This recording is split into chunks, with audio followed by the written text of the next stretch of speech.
Good morning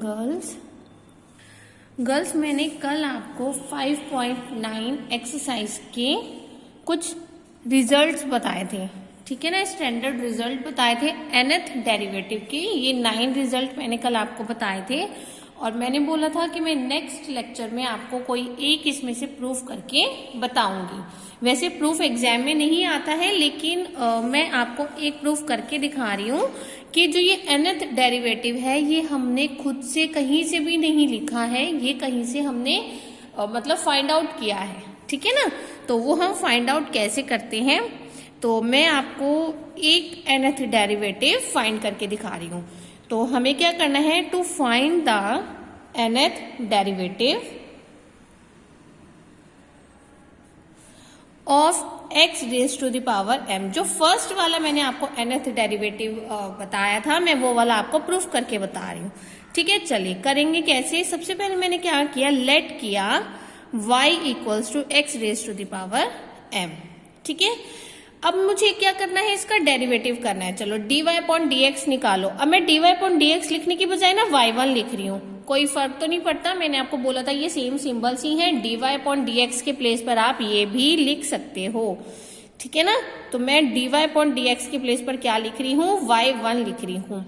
अब आपको इसकी क्या करनी है, डिफरेंशिएशन। डिफरेंशिएशन सबको पता है कि x की पावर में अगर कुछ होता है तो वो कहाँ आ जाएगा, मल्टीप्लाई में, और उसी में से ही हम क्या करेंगे, एक -1 करेंगे।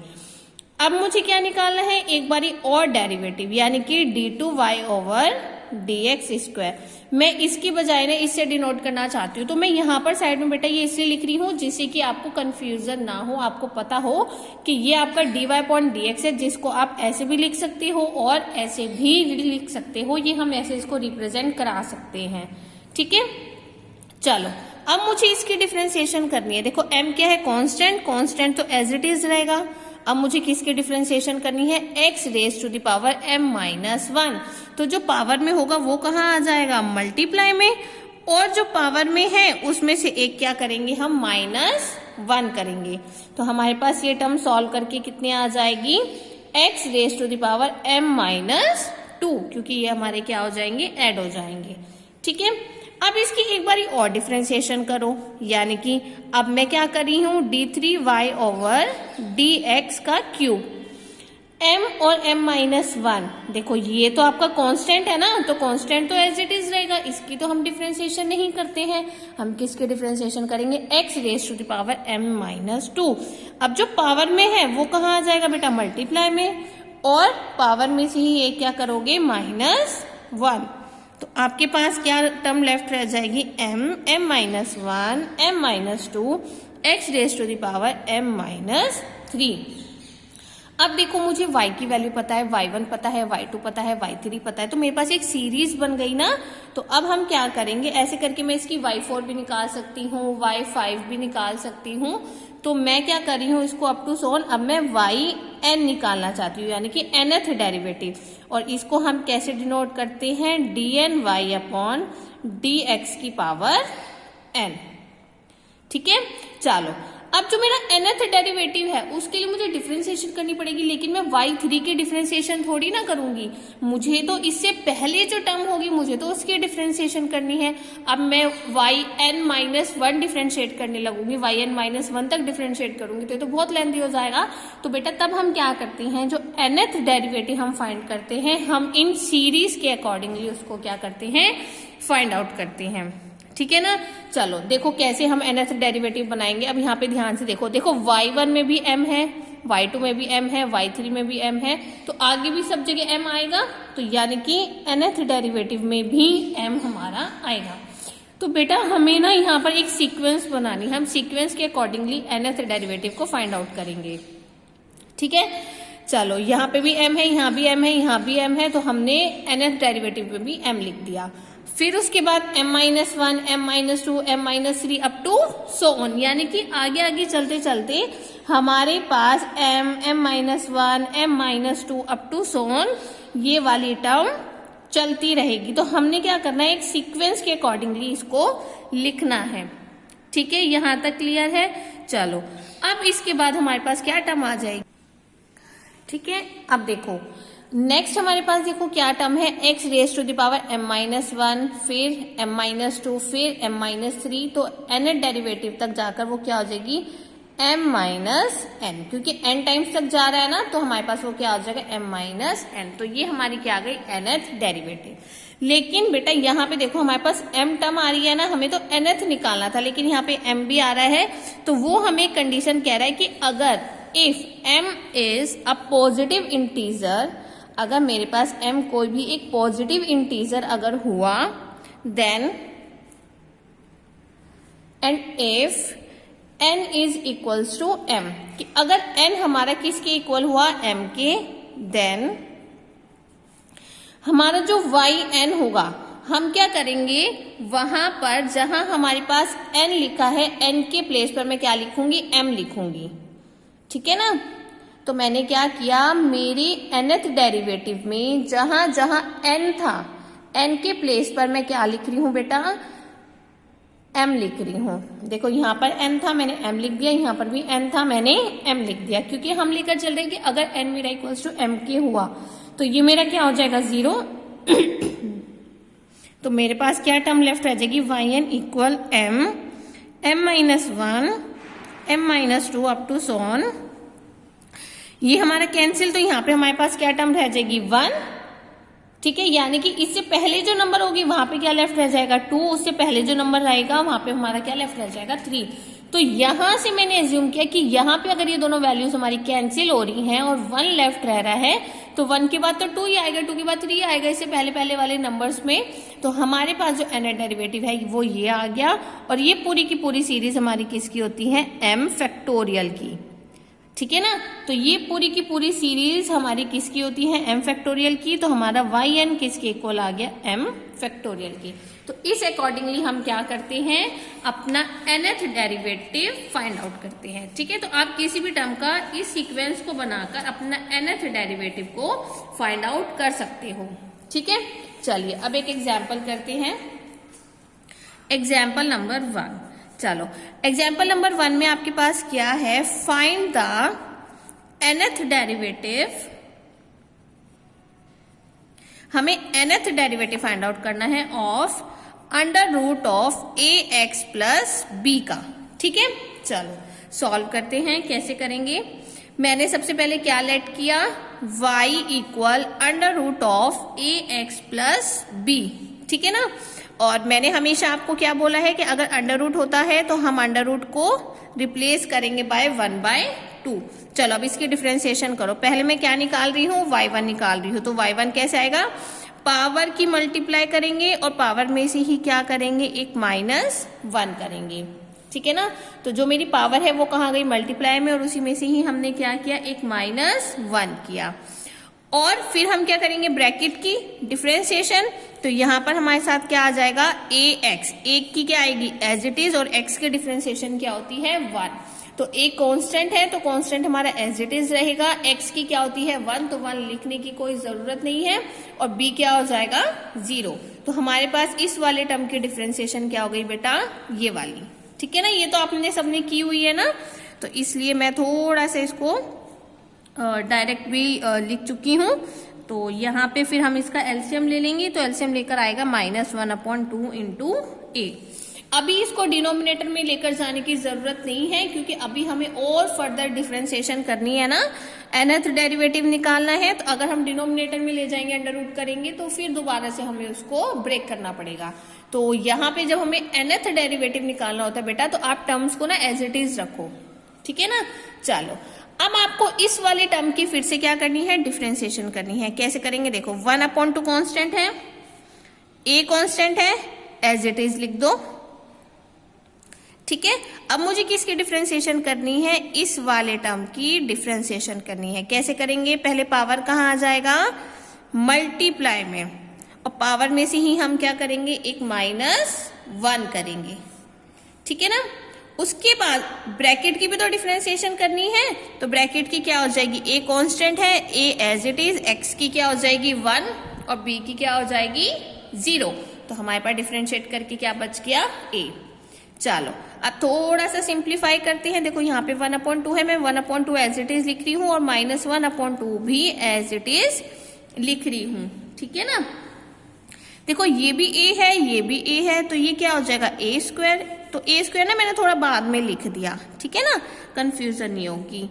इसका एलसीएम लोगे तो क्या आएगा -3/2। कुछ ज्यादा ही मैंने दूर लिख दिया, चलो ठीक है ना। तो देखो बेटा मैंने दोबारा से क्या किया 1/2 और माइनस के 1/2। अभी मैंने इनकी मल्टीप्लाई नहीं की है बेटा, क्योंकि हमें एक सीक्वेंस बनानी होती है ना nth डेरिवेटिव को फाइंड आउट करने के लिए। तो वो सीक्वेंस बनाने के लिए मैं इनकी मल्टीप्लाई नहीं कर रही हूँ, अभी मैं इनको एज इट इज लिख रही हूँ। बस मैंने a के साथ क्या की मल्टीप्लाई, वो क्या हो जाएगा a स्क्वायर, तो हमने वो यहाँ पर लिख लिया, ठीक है। चलो अब y3 निकालते हैं, यानी कि अब मुझे इस वाले टर्म की फिर से क्या करनी है, डिफरेंशिएशन करनी है। तो देखो 1/2 एज इट इज रहेगा, माइनस के 1/2 एज इट इज रहेगा, क्योंकि ये कांस्टेंट है, और a स्क्वायर भी क्या रहेगा, एज इट इज रहेगा।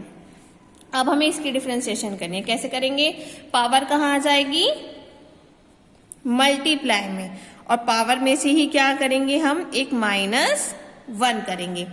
अब हमें ब्रैकेट की करनी है, और इस ब्रैकेट की तो अब आपको पता ही चल गया है, आपके पास सिर्फ क्या आएगा a, क्योंकि x की क्या होती है 1 और b की क्या हो जाएगी 0, ठीक है। अब इसको सिंप्लीफाई करो, 1/2 माइनस 1/2 माइनस 3/2। देखो मैं इनको मल्टीप्लाई नहीं कर रही हूं, ये वाली टर्म, ये वाली टर्म और ये वाली टर्म, मैंने इनको तीनों को एक साथ लिख लिया, इनको मल्टीप्लाई नहीं किया। अब यहाँ पर क्या है a स्क्वायर, और ये भी क्या है a, तो ये क्या हो जाएगा आपका a³। तो ये मैं लास्ट में लिख लूंगी, पहले मैं ये लिख लेती हूँ ax प्लस बी की पावर -3/2 -1। जब हम इसका एलसीएम लेंगे तो एलसीएम क्या आएगा -5/2। तो बेटा ये एलसीएम आप लोगों को खुद करके देखना है, मैं यहाँ पर इसलिए डायरेक्ट लिख रही हूँ। और ये वाला जो a स्क्वायर है, a स्क्वायर की a से मल्टीप्लाई करोगे तो आपका क्या आ जाएगा a³ आ जाएगा, ठीक है। चलो एक और बार कर लेते हैं डिफरेंशिएशन। वैसे तो nth डेरिवेटिव के लिए बेटा हमारे ऊपर डिपेंड करता है कि मैं 3 टाइम्स डिफरेंशिएट करूं कि 4 टाइम्स डिफरेंशिएट करूं, ठीक है ना, लेकिन हम 4 टाइम्स कर लेते हैं, जिससे कि हमें थोड़ा सा इजी हो जाए सीक्वेंस को चेक करना, ठीक है ना। चलो जो कांस्टेंट वैल्यूज हैं उनको एज इट इज लिख रही हूँ, क्योंकि कांस्टेंट वैल्यूज की डिफरेंशिएशन नहीं होगी। तो देखो ये वाली टर्म, ये वाली टर्म और ये वाली टर्म तीनों ही कांस्टेंट है, तो तीनों ही मैंने एज इट इज लिख ली। a³ भी क्या है, कांस्टेंट है, एज इट इज लिख लो। अब मुझे किसकी डिफरेंशिएशन करनी है, इस वाले टर्म की। पावर कहाँ आ जाएगी, मल्टीप्लाई में, और पावर में से ही क्या हो जाएगा, एक -1 हो जाएगा, ठीक है। और साथ में ब्रैकेट की भी डिफरेंशिएशन करनी है, तो a कांस्टेंट है तो a as it is, x की क्या हो जाएगी 1 और b की क्या हो जाएगी 0। तो हमारे पास ये वाले टर्म लेफ्ट रह गई है। चलो अब इसको सिंप्लीफाई करते हैं, तीनों ब्रैकेट एज इट इज। अब माइनस के 5/2 भी कांस्टेंट है ना, उसको भी इनके साथ ही लिख लो, ठीक है। उसके बाद ये वाली टर्म है ax plus b raise to the power this, इसका हम एलसीएम लेंगे तो आएगा -7/2, और a³ की a के साथ मल्टीप्लाई करूंगी तो क्या आएगा a raise to the power 4। तो अब मैंने क्या किया, अपने फंक्शन की 4 टाइम्स डिफरेंशिएशन कर दी। अब मैं इन 4 टाइम्स से इसका nth डेरिवेटिव क्या करना चाहती हूँ, फाइंड आउट करना चाहती हूँ। देखो कैसे करेंगे, अब ध्यान से देखो बेटा, हमें एक सीक्वेंस बनानी है। सीक्वेंस बनाओ, चलो स्टार्टिंग से देखो। y1 में क्या आ रहा है 1/2, फिर y2 में 1/2 के साथ माइनस के 1/2 भी आ गया, y3 में 1/2 माइनस 1/2 के साथ -3/2 भी आ गया, फिर नेक्स्ट में ये तीनों ही है, साथ में -5/2 भी आ गया। तो इसका मतलब हमारे पास यहाँ पे क्या चल रही है, एक सीक्वेंस चल रही है। कैसे सीक्वेंस चल रही है, डिनोमिनेटर में तो 2 चल रहा है, और ऊपर -1 -3 -5, इससे अगले में -7 आ जाएगा। तो मैंने यहाँ पर क्या लिखा है, पहले 1 आया, फिर 3, देन 5, ऐसे ये हमारा कहाँ तक जाएगा, n-1 तक जाएगा, और डिनोमिनेटर में 2 की पावर n। 2 की पावर n क्यों, देखो ध्यान से, यहाँ पे y1 में 2 की पावर 1, यहाँ पे देखो 2 की पावर 2, यहाँ पर 2 की पावर 3, 1 2 3, तो हम इसको ऐसे भी तो लिख सकते हैं ना 2 की पावर 3। ऐसे ही यहाँ पर देखो 1 2 3 4, तो यहाँ पे क्या है 2 की पावर 4, यानी कि ऐसी हमारी सीक्वेंस चल रही है। तो nth टर्म में हमारे पास वो क्या आ जाएगी, 2 की पावर n आ जाएगी, ठीक है। चलो अब दूसरी चीज देखो, यहाँ पर प्लस का है, पर यहाँ प्लस का भी है और माइनस का साइन भी है, यहाँ पर एक प्लस का साइन है, दो माइनस के साइन है, यहाँ पर एक प्लस का साइन है और तीन माइनस के साइन है। तो इसका मतलब जो मेरा माइनस का साइन है वो n-1 तक जाएगा। क्यों? क्योंकि हमारे पास जो y1 है, y1 में हमारे पास नेगेटिव साइन नहीं है, यानी कि इसमें से कम हो गया, तो इसलिए हमारे पास माइनस का साइन कहाँ तक जाएगा? n-1 तक जाएगा। ठीक है, चलो इसके बाद नेक्स्ट आता है a की पावर 1, फिर a की पावर 2, फिर a की पावर 3, फिर a की पावर 4। तो ये कहाँ तक जाएगा? a की पावर n तक जाएगा। ठीक है ना, क्लियर है यहाँ तक? चलो अब एक हमारा लास्ट रह गया है, मोस्ट इंपॉर्टेंट, वो क्या है? ax प्लस बी की पावर -1/2, उसके बाद आ रहा है -3/2, फिर आ रहा है -5/2, फिर आ रहा है -7/2।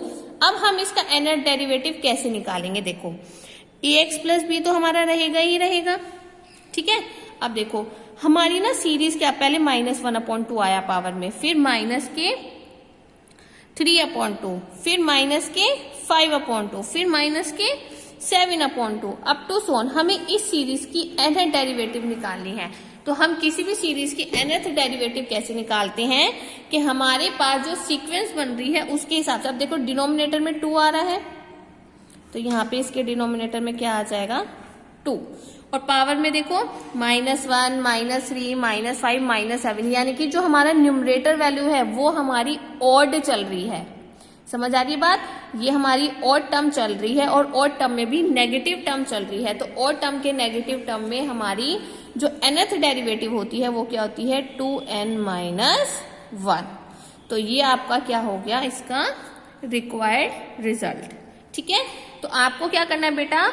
ऐसे डिफरेंशिएट करके उनकी एक सीक्वेंस बनानी है। सीक्वेंस बना के आपकी जो एक सीरीज चल रही है, सीरीज के अकॉर्डिंगली हम उसका nth डेरिवेटिव फाइंड आउट करते हैं। ठीक है ना, चलिए अब करते हैं एक नेक्स्ट एग्जाम्पल, मोस्ट इम्पॉर्टेंट है और आता है ये एग्जाम में। चलो देखो एग्जाम्पल नंबर 3 में करा रही हूं। ठीक है, देखो find the nth derivative of, हमें क्या फाइंड करना है इस क्वेश्चन में? Find the nth derivative of sin x sin 2x। ठीक है ना बेटा, चलो कैसे करना है अब हमने इसको? सबसे पहले मैंने क्या किया? Let y equal sin x sin 2x। ठीक है, अब मुझे इसकी nth डेरिवेटिव निकालना है। अब आप ध्यान से देखो बेटा, ये तो हमारे दो फंक्शंस है, पहले मैं इसमें u इंटू वी लगाऊंगी और अगर मैं इसका nth डेरिवेटिव निकालने लगूंगी तो ये मेरा बहुत लेंथी जाएगा। तो हम क्या करते हैं, इसका डेरिवेटिव करने की बजाय ना इसको थोड़ा सा ना सिंप्लीफाई करते हैं। कैसे करेंगे? क्या मैं यहाँ पर 2 से मल्टीप्लाई और 2 से डिवाइड कर सकती हूँ? हाँ कर सकते हैं। देखो हम अपने अकॉर्डिंगली अगर कोई फॉर्मूला अराइज करना चाहते हैं तो उसके लिए आप किसी भी कांस्टेंट नंबर की मल्टीप्लाई और डिवाइड दोनों ही साथ में कर सकते हो। तो मैंने 2 से मल्टीप्लाई किया, 2 से डिवाइड किया, तो मैं क्या कर रही हूँ, ये जो न्यूमरेटर वाला 2 है ना, इसको इनके साथ अलग से एक ब्रैकेट में लिख रही हूँ। ठीक है ना, क्यों लिखा? जिससे कि मुझे ये पता चल जाए कि मेरा ये एक फॉर्मूला अराइज हो रहा है। तो मैंने देखो आपको 5.6 या 7 में एक फॉर्मूला बताया था। क्या फॉर्मूला बताया था? 2 sin a sin b, ये किसके इक्वल होता है? cos a minus b minus cos a plus b। ठीक है ना, अब देखो यहाँ पे क्या है? 2 sin x sin b और यहाँ पे क्या है? 2 sin x sin 2x, यानी कि ये आपकी a की वैल्यू है और ये आपकी b की वैल्यू है। तो इनको हमें किस में पुट करना है? अपने इस फॉर्मूला में पुट करना है। तो मेरे पास क्या आ जाएगा? ये वाला 1/2 एज इट इज, यहाँ क्या आ जाएगा? cos a माइनस b, और a मेरे पास क्या है? x, और b मेरे पास क्या है? 2x। तो x माइनस के 2x minus cos x plus के 2x। तो बेटा मैंने यहाँ पर सिंपली क्या किया, इसकी जो लेफ्ट हैंड साइड थी, इसकी लेफ्ट हैंड साइड को इसके साथ कंपेयर किया, कंपेयर करके मुझे a और b की वैल्यू मिल गई, उसको मैंने अपने इन फॉर्मूलाज में पुट कर दिया। ठीक है, चलो अब इसको सॉल्व करो तो ये क्या होगा? 1/2 cos x माइनस 2x मेरा कितना हो जाएगा? Minus x minus cos x plus 2x कितना हो जाएगा 3x। ठीक है, और बेटा जब भी हमारे पास कॉस में कोई एंगल नेगेटिव होता है तो वो हमेशा हमारा उसके पॉजिटिव के ही इक्वल होता है। ठीक है ना, ये हम 10th क्लास में पढ़ते हैं कि अगर cos माइनस x होता है तो हमारा किसके इक्वल होता है, cos x के इक्वल होता है। ठीक है, तो हमारे पास क्या आ जाएगी, ये वाली टर्म लेफ्ट रह जाएगी। अब देखो, अब मेरा थोड़ा आसान हो गया ना, अब मैं इसको क्या कर सकती हूँ, डिफ्रेंशिएट कर सकती हूँ। लेकिन मैं इसमें डिफ्रेंशिएट का डायरेक्ट फॉर्मूला अप्लाई कर सकती हूँ। देखो, मैंने आपको इसका एक डायरेक्ट फॉर्मूला बताया था कि जो कोस होता है, कोस का nth डेरिवेटिव, जो डायरेक्ट मैंने आपको कल 9 वो स्टैंडर्ड रिजल्ट बताए थे ना, वो स्टैंडर्ड रिजल्ट हम यहाँ पर डायरेक्टली यूज कर सकते हैं। देखिए मैं लिख रही हूं, मैंने आपको एक फॉर्मूला बताया था कि अगर y मेरा इक्वल है cos ax प्लस बी के, देन उसका जो nth डेरिवेटिव है वो हो जाएगा a raise to the power n cos ax plus b plus n pi upon 2। ठीक है ना, तो बेटा ये मैंने आपको कल एक स्टैंडर्ड रिजल्ट इसका बताया था। अब देखो, इस वाले फॉर्मूला को यूज करके हम इसके nth डेरिवेटिव कैसे निकालते हैं। देखो, ये आपका y का फंक्शन है। अब मैं इसका yn निकाल रही हूँ, डायरेक्ट मैं yn निकाल रही हूँ। तो yn हम डायरेक्ट कैसे निकालेंगे, 1/2 तो कांस्टेंट है, 1/2 एज इट इज ब्रैकेट। चलो देखो, यहाँ पे क्या है cos x और यहाँ पे क्या है cos ax प्लस बी। अगर बेटा आप इसको इसके साथ कंपेयर करते हो तो कंपेयर कैसे करोगे, देखो मेरे पास है cos x, कंपेयर करना है cos ax प्लस बी के साथ, है ना।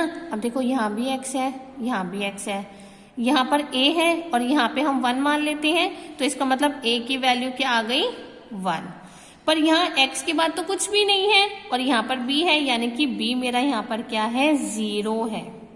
ठीक है ना, तो हम ऐसे इनको कंपेयर कर सकते हैं कि मुझे cos x की डिफरेंशिएशन, यानी कि आपको पहले इसकी डिफरेंशिएशन करनी है ना nth डेरिवेटिव में, तो cos x की डिफरेंशिएशन को मैं क्या कर रही हूँ, इस वाले फॉर्मूले से nth डेरिवेटिव का डायरेक्ट करना चाहती हूँ। तो मैंने क्या किया, cos ax प्लस b, इसको मैंने कंपेयर किया cos x के साथ। तो कंपेयर कैसे किया, यहाँ पर भी x है, यहाँ पर भी x है, यहाँ पर a है और यहाँ पर हम 1 ऐड कर लेते हैं, क्योंकि 1 लिखो ना लिखो कोई फर्क नहीं पड़ता ना। तो यहाँ पर हमारे पास a की वैल्यू क्या आ गई 1, यहाँ पर x के आगे कुछ भी नहीं है, तो इसका मतलब b की वैल्यू हमारी क्या हो जाएगी 0। तो अब इस a की वैल्यू और इस b की वैल्यू को आपको इस फॉर्मूला में पुट करना है। चलो पुट करो, यहाँ पे क्या लिखा हुआ है a, और a की वैल्यू अभी मैंने फाइंड आउट की है, क्या है 1, तो ये क्या होएगा 1 की power n cos ax plus b, a की वैल्यू क्या थी 1 और x एज इट इज, तो 1 तो मैं लिख ही नहीं रही हूं, प्लस b तो मेरा 0 था, 0 लिखने की भी जरूरत नहीं है, प्लस n पाई अपॉन 2। देखो आ गया ना डायरेक्ट इसका nth डेरिवेटिव। ठीक है, माइनस अब मुझे किसका डिफरेंशिएशन करना है, cos 3x का। फिर दोबारा से इसको इसके साथ कंपेयर करोगे तो अब a की वैल्यू क्या हो जाएगी 3, तो इसमें पुट करो 3 raise to the power n cos 3x plus, देखो b तो यहाँ पर भी 0 है, तो यहाँ पर भी क्या आ जाएगा n पाई अपॉन 2। तो ये है आपका बेटा डायरेक्ट आंसर nth डेरिवेटिव के लिए। ठीक है, तो आप क्या करोगे, अगर मैंने आपको कोई भी ये स्टैंडर्ड रिजल्ट बताए हैं उनको डायरेक्टली आप nth डेरिवेटिव के लिए यूज कर सकते हो। बस आपको क्या करना है, इनको कंपेयर करना है, इनको कंपेयर करोगे, कंपेयर करके आपको a और b की वैल्यू मिल जाएगी, आपको वो इस फॉर्मूला में पुट करना है, पुट करके आपको यहाँ पर लिखना है और यही आपका क्या होगा रिजल्ट हो जाएगा। ठीक है, चलिए इसके बाद आता है बेटा आपका नेक्स्ट टॉपिक, इसी एक्सरसाइज में है partial fraction. To find the nth derivative, हमें ना बेटा क्या करना है, हम nth डेरिवेटिव फाइंड आउट कर रहे हैं ना इस वाली एक्सरसाइज में। अब वो कह रहे हैं कि nth डेरिवेटिव आप एक और मेथड से भी फाइंड आउट कर सकते हो, जिसको हम क्या बोलते हैं, पार्शियल फ्रैक्शन बोलते हैं। ठीक है ना, चलिए आइए इसको करते हैं। कि एक और मेथड है पार्शियल फ्रैक्शन, उसके अकॉर्डिंगली भी आप अपना nth डेरिवेटिव फाइंड आउट कर सकते हो। चलो देखो पार्शियल फ्रैक्शन हमारा क्या होता है, जो बेटा हमारे फ्रैक्शन में फंक्शंस होते हैं, जैसे ऐसे होते हैं ना 2/3 + x² कुछ इस टाइप से, मतलब फ्रैक्शन में है ना, क्वोशंट फॉर्म में है। तो जो क्वोशंट फॉर्म में या कोई फ्रैक्शन फॉर्म में हमारा फ्रैक्शन फॉर्म में हमारा होता है, तो हम क्या करते हैं उसको थोड़ा इजी बनाने के लिए फ्रैक्शन वाले टर्म को पार्शियल फ्रैक्शन से सॉल्व करते हैं, ठीक है ना। तो इसके ना हमारे कुछ मतलब रिजल्ट्स होते हैं, कुछ फॉर्मूलाज होते हैं जिनकी हेल्प से हम इनको सॉल्व करते हैं। तो 1 बाय 1 हम वो देखते हैं पहले। जैसे फर्स्ट आपके पास है कि अगर आपके पास कोई भी एक फंक्शन गिवन है, यानी कि कोई फंक्शन गिवन है x का, और उसके डिनोमिनेटर में आपके पास है कोई x minus p, x minus q और x माइनस आर, तो वो हमारा किसके इक्वल होता है, a/x minus p plus b/x minus q plus c/x minus r, ठीक है। तो हमारे पास क्या था, c/x माइनस आर। सेकेंड है मेरे पास f(x), अगर मेरे पास कोई फंक्शन गिवन है और उसके डिनोमिनेटर में मेरे पास कोई टर्म गिवन है x माइनस पी का होल स्क्वायर और x माइनस क्यू। बेटा यहाँ पे p और q जो है आपके पास कोई भी एक कांस्टेंट वैल्यूज हैं, ठीक है ना। तो यहाँ पर आपके पास एक ये मतलब ये बता रहे हैं कि इस फॉर्म में अगर आपके पास कोई भी फंक्शन आता है तब आप ये वाले मेथड्स को, मतलब इनको आप यूज कर सकते हो, ठीक है ना, सॉल्व करने के लिए पार्शियल फ्रैक्शन। तो अगर मुझे कोई फंक्शन गिवन होगा और उसके डिनोमिनेटर में x माइनस पी का स्क्वायर और x माइनस क्यू की फॉर्म में कोई टर्म गिवन होगी, तो हम उसको इस अकॉर्डिंगली ब्रेक करेंगे। यानी कि अगर मेरे पास x माइनस पी का होल स्क्वायर है, तो आप पहले a/x minus p plus b/x minus p का होल स्क्वायर लिखोगे, देन x माइनस क्यू को हम क्या करेंगे, c/x माइनस क्यू करेंगे, ठीक है ना। तो हम इस अकॉर्डिंगली क्या करेंगे, उनको सॉल्व करेंगे। सेम लाइक अगर मेरे पास कोई फंक्शन है और उसके डिनोमिनेटर में x माइनस पी का होल क्यूब है और साथ में x माइनस क्यू है, तो हम उसको कैसे ब्रेक करेंगे, a/x minus p plus b/x minus p का whole square plus c/x minus p का whole cube plus d/x minus q. तो बेटा यहाँ पे ना डिनोमिनेटर से ही हमें ये जजमेंट लेनी होती है कि हम कौन से वाले टर्म को यूज करें। और अगर कभी आपके पास कोई फंक्शन है और उसके डिनोमिनेटर में आपके पास x माइनस पी और x माइनस क्यू और साथ में कोई एक क्वाड्रेटिक इक्वेशन है, तो हम उसको कैसे ब्रेक करते हैं, a/x minus b, b/x minus q and cx plus d/ax square plus bx plus c। यानी कि क्वाड्रेटिक इक्वेशन के लिए आप ऊपर न्यूमरेटर में cx प्लस d लिखोगे, ठीक है। तो ये आपके 4 फॉर्म्स हैं, या आप ये कह लीजिए 4 मतलब एक तरीके से आइडेंटिटीज हैं कि हम इनको यूज करेंगे अपने पार्शियल फ्रैक्शन के लिए और इसे हम nth डेरिवेटिव को फाइंड आउट करेंगे, ठीक है। चलिए अब मैं आपको बताती हूँ इनको हमें यूज कैसे करना है, क्लियर है। चलिए आइए एक एग्जाम्पल करते हैं इसके ऊपर। Example number 7। बेटा ये 7 इसलिए है क्योंकि ये आपका एक्सरसाइज 5.9 का ही पार्ट है। ये जो टॉपिक है ये आपका एक्सरसाइज 5.9 का ही पार्ट है। चलिए 7th एग्जाम्पल है, find the nth derivative of x upon 1 plus 3x plus 2x square, ठीक है। चलिए अब इसका हम nth डेरिवेटिव फाइंड आउट करते हैं बाय यूजिंग पार्शियल फ्रैक्शन। अब बेटा ध्यान से देखो, मैंने आपको एक ये फॉर्म बताई थी ना कि हमारे पास एक फंक्शन होगा न्यूमरेटर में और डिनोमिनेटर में ये वाली टर्म्स हो सकती हैं। अब देखो यहाँ फंक्शन है किसका, x का, और यहाँ पे भी फंक्शन क्या है, x ही है ना। और डिनोमिनेटर में हमारे पास एक ये क्वाड्रेटिक इक्वेशन है, देखो स्क्वायर है ना, ax square plus bx plus c, और यहाँ पे हमें क्या गिवन है 1 plus 3x plus 2x square. तो हमारे पास ये वाली टर्म इसके सिमिलर है, तो हम क्या करेंगे, ये वाला मेथड इस क्वेश्चन में यूज करेंगे nth डेरिवेटिव को फाइंड आउट करने के लिए, ठीक है। तो देखो हम कैसे करेंगे, सबसे पहले मैंने लेट किया x upon 1 plus 3x plus 2x square equal, ठीक है। तो मैंने क्या किया, जो मुझे मेरा फंक्शन गिवन था मैंने वो पहले लिख लिया, ठीक है। अब कैसे करेंगे, देखो ध्यान से देखो, मैं ना क्या करी हूं, देखो ये मेरे अकॉर्डिंगली अगर मुझे कोई क्वाड्रेटिक इक्वेशन गिवन है, मैं चाहूँ तो ये यूज कर सकती हूँ, पर मैं करना नहीं चाहती, मैं इसको थोड़ा सा इजी बनाना चाहती हूँ। कैसे? आपने 10th क्लास में पढ़ा होगा, हम क्वाड्रेटिक इक्वेशन को स्प्लिटिंग वाले मेथड से सॉल्व कर सकते हैं, है ना। चलो ये मैं आपको रफ में करके दिखाती हूँ, क्योंकि ये आपका रफ,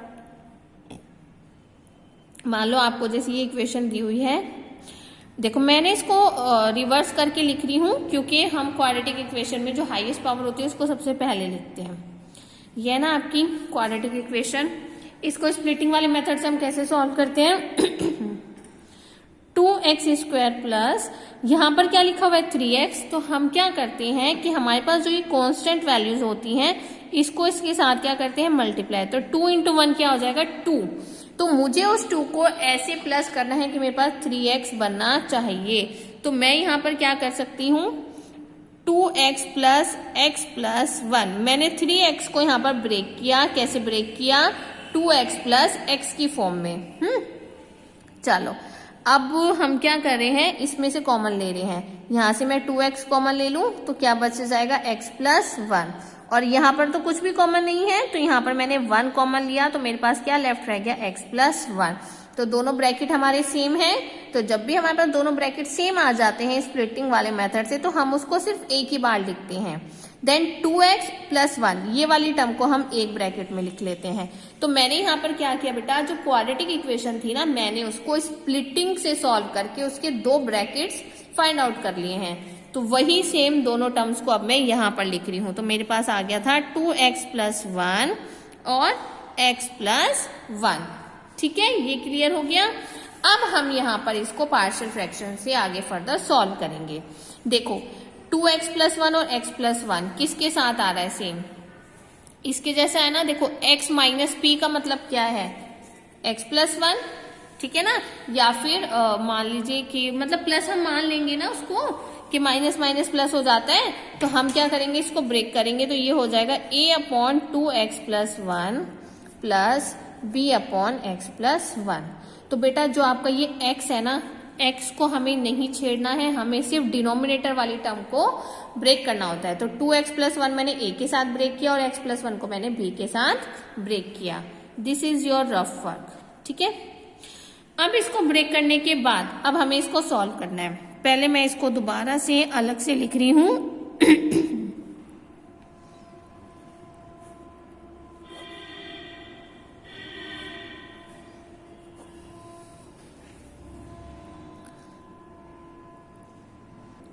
ठीक है। तो देखो अब मैंने इसको ऐसे ब्रेक किया था, अब हमारे पास ये वाला